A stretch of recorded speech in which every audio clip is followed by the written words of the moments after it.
बीडच्या राजकारणातील भीष्माचार्य म्हणून ज्यांची ओळख आहे असे शिवाजीराव पंडित यांच्याबद्दल आपण या व्हिडिओमध्ये माहिती घेणार आहोत.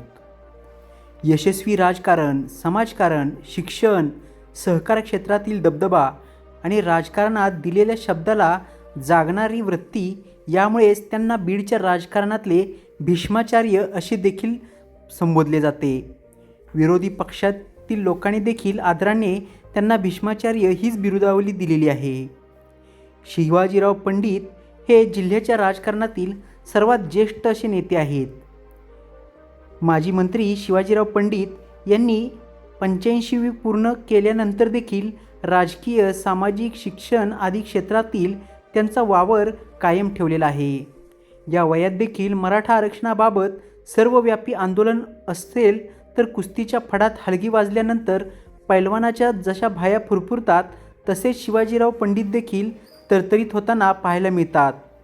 हातात भगवा झेंडा घेऊन तरुणांच्या पुढे आंदोलनात सहभागी झालेले लोकांनी त्यांना पाहिलेले आहे. बीडच्या राजकारणातील भीष्माचार्य यांनी वयाच्या 25व्या वर्षी राजकीय फडात उतरून 50 वर्षे सक्रिय राजकारणात राहिलेल्या शिवाजीराव पंडित यांनी वयाच्या 75व्या वर्षी स्वतःहून निवृत्ती जाहीर केली होती.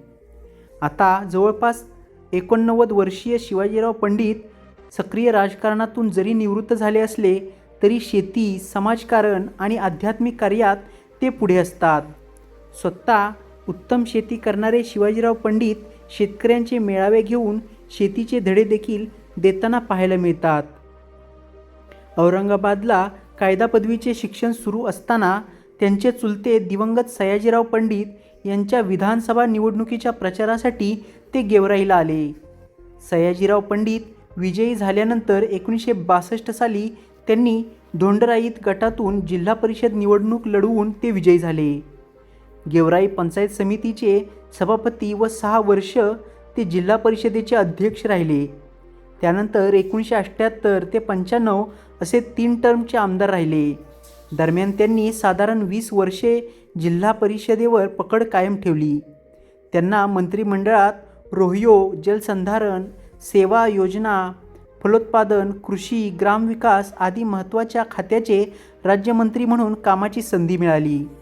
विद्युत मंडळाचे सदस्य, राज्य गृहवित्त महामंडळाचे संचालक अशा विविध पदांवर त्यांनी काम केलं.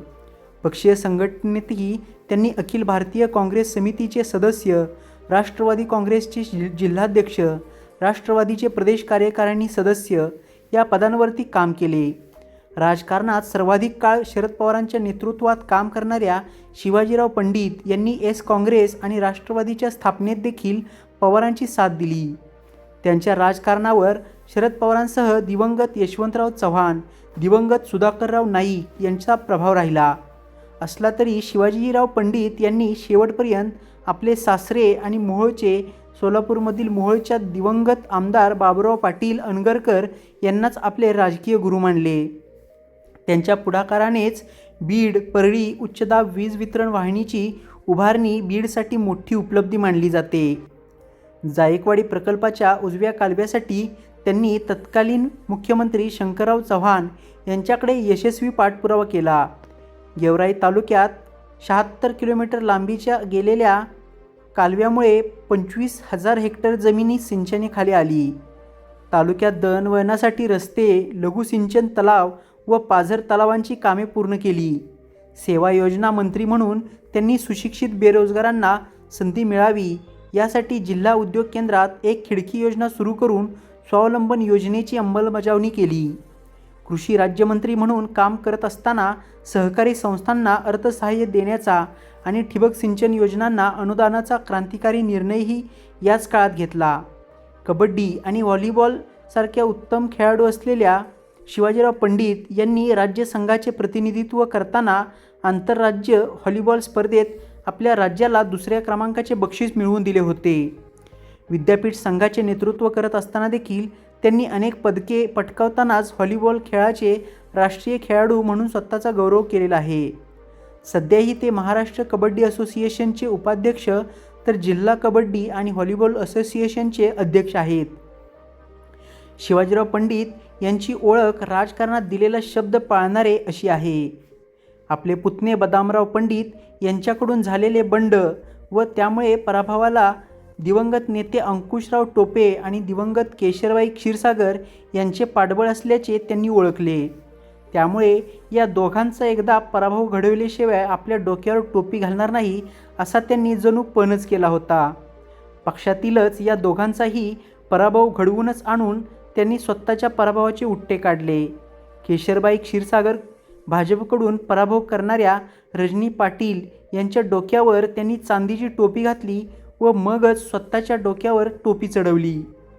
गोदावरी आणि सिंदफणेच्या कुशीतील गेवराई सिंचनाच्या दृष्टीने समृद्ध असा तालुका अशी ओळख केलेली आहे.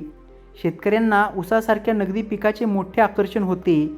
त्यामुळे शिवाजीराव पंडित यांनी जय भवानी सहकारी साखर कारखान्याची मुहूर्तमेढ रोवली. जय भवानी उभा राहावा म्हणून त्यांनी 1972च्या निवडणुकीत दिवंगत उपमुख्यमंत्री सुंदरराव सोळंके यांना गेवराई मतदारसंघातून बिनविरोध निवडून आणून दिले.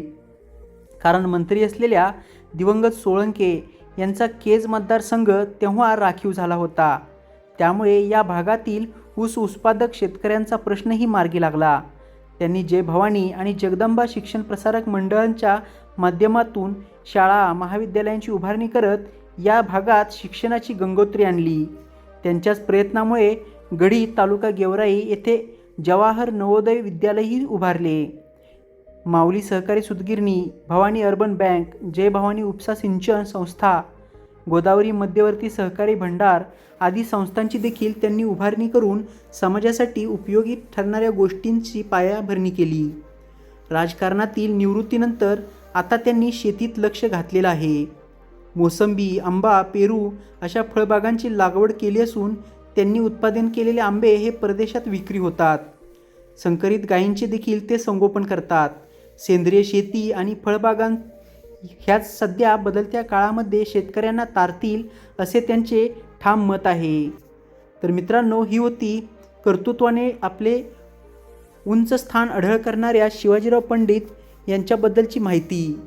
तुम्हाला त्यांच्याबद्दल काय वाटते हे कमेंट बॉक्समध्ये लिहा. सोबतच व्हिडिओ आवडला असेल तर व्हिडिओला लाईक करा, शेअर करा व आपल्या मराठी यूट्यूब चॅनलला सबस्क्राईब करायचं बिलकुल विसरू नका. लवकरच भेटू पुन्हा एकदा अशाच इंटरेस्टिंग आणि इन्फॉर्मेटिव्ह व्हिडिओसोबत. तोपर्यंत स्वतःची काळजी घ्या. जय हिंद, जय महाराष्ट्र, जय जिजाऊ, जय शिवराय.